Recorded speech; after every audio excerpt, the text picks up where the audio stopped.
আসসালামু আলাইকুম।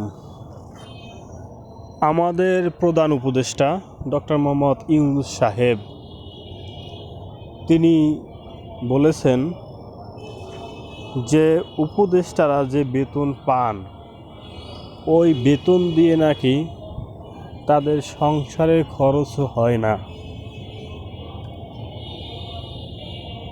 আমি বলি, তাহলে আপনারা কেন এখনো বসে আছেন?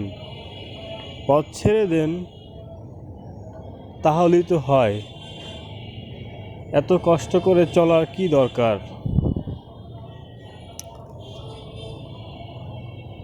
বাংলাদেশের প্রধানমন্ত্রীর বেতন দ্য প্রাইম মিনিস্টার্স বিল 2016 অনুযায়ী তার বেতন হচ্ছে 1,15,000 টাকা এবং তিনি মাসিক বাড়ি ভাড়া হিসেবে পান 1 লাখ টাকা এবং দৈনিক তিনি 3,000 টাকা করে ভাতা পেয়ে থাকেন। অনুরূপ প্রধান উপদেষ্টাও ওই একই পরিমাণ সুযোগ সুবিধা এবং বেতন ভাতাদি পান।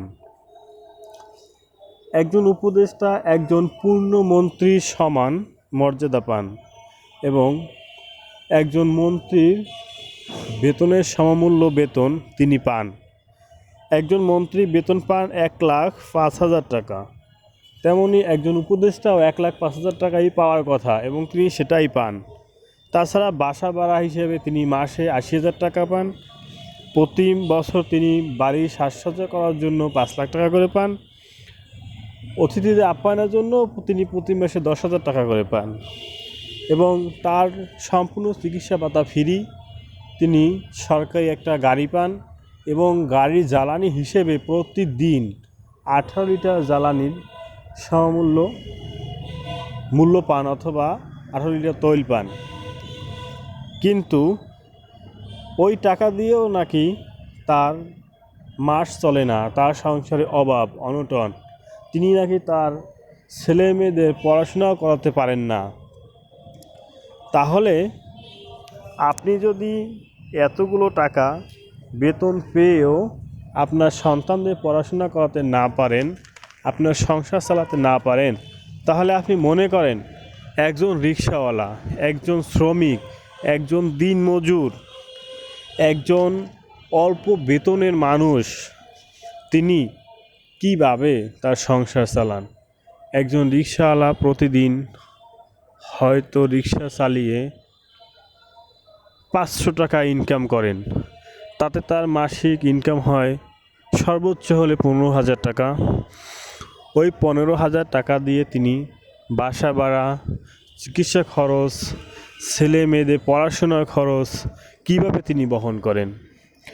বর্তমান বাজার মূল্যের যে ঊর্ধ্বগতি, আপনার 1 লাখ টাকা দিয়েই হয় না। সে 15,000 টাকা দিয়ে কিভাবে তার পরিবারকে সামলায়, কিভাবে তিনি তার ভরণ পোষণ করেন? আসলে কি, একটা বাংলা কথা আছে যে যে যত পায় সে আরও চায়। আপনারা একদিকে তো বেতন, বোনাস, ভাতা পেতেই আছেন, ওদিকে দুর্নীতিও তো থেমে নেই। দুর্নীতিও হচ্ছে, লাখ লাখ হাজার হাজার কোটি টাকা দুর্নীতি, লুটপাট, চাঁদাবাজি সব কিছুই হচ্ছে। তারপরও নাকি আপনাদের সংসার চলে না। আরে ভাই, বলি কি, একটু যান না বাজারে, দেখেন না বাজারে কি অবস্থা, তাহলে বুঝবেন আপনাদের চেয়ে সাধারণ মানুষ কত কষ্টে আছে আর আপনারা কত সুখে আছেন। আর যদি মনে করেন আপনার এত কিছু পেয়েও আপনার সংসার চালাতে কষ্ট হচ্ছে, তাহলে দয়া করে পথ ছেড়ে দেন। পথ ছেড়ে দিয়ে আপনারা চলে যান। যদি আপনাদের সংসারে কষ্টই হয় তাহলে পথ ছাড়ছেন না কেন? অবশ্যই আপনাদের ওখানে লাভ আছে, লাভ না থাকলে পথ ছেড়ে দিতেন। যাই হোক, আজকে পর্যন্তই। আল্লাহ হাফেজ।